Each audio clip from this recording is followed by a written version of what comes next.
KCR BRS వల్లే కృష్ణా జలాల విషయంలో తెలంగాణకు అన్యాయం జరిగింది అని ఆరోపించారు సీఎం రేవంత్.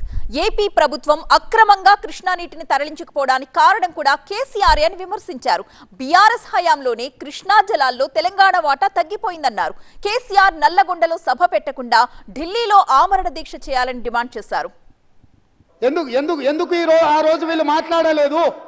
వీళ్ళు ఇచ్చిన అలుసే కదా, వాళ్ళు పెట్టిన పులుసు తిని వీళ్ళు అలుసు ఇవ్వడం వల్లనే కదా ఈరోజు ఈ పరిస్థితి వచ్చింది. ఆయల్లో రాయలసీమకు పోయినప్పుడు కల్వకుంట్ల చంద్రశేఖరరావు గారు, ఈనాటి మంత్రి శ్రీమతి రోజా గారు పెట్టిన రాగి సంకటి రొయ్యల పులుసు తిని రాయలసీమను రతలాలసీమను చేస్తా అని చెప్పి మాట ఇచ్చి బేసిన్లు లేవు, బేసిజాలు లేవు, మీరు కొట్టుకపోండి అన్నాడు. వాళ్ళు కొట్టుకపోయారు.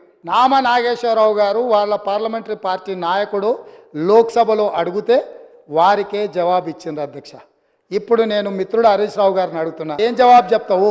మొత్తము దారదత్తం చేసి తెలంగాణ జల హక్కుల్ని సర్వం దారదత్తం చేసి సంతకాలు పెట్టి తెలంగాణ ప్రజల హక్కుల మీద మరణ శాసనం రాసిన మీరు ఇప్పటికైనా తప్పు తెలుసుకొని మేం చేస్తున్న ప్రయత్నంలో కలిసి వస్తారేమని మేము అనుకున్నాం. కానీ ఇంకా కూడా ఇదే విధానం చేస్తే ఈసారి అక్కడ కూడా ఉండరయ్యా.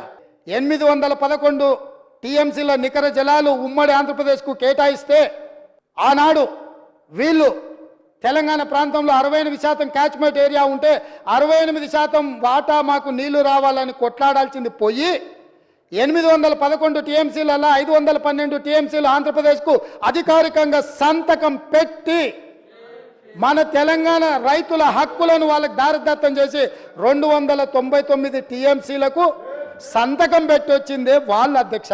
గుంజుకుంటా అన్నది ఎవరు అధ్యక్ష? నరేంద్ర మోడీ గుంజుకుంటా అన్నాడు. మరి వీళ్ళు ధర్నాలు చేయాలంటే ఏడు చేయాలి అధ్యక్ష? నల్గొండలు ఉంటాడా నరేంద్ర మోడీ? ఏడుంటాడు అధ్యక్ష? ఢిల్లీలో ఉంటాడు.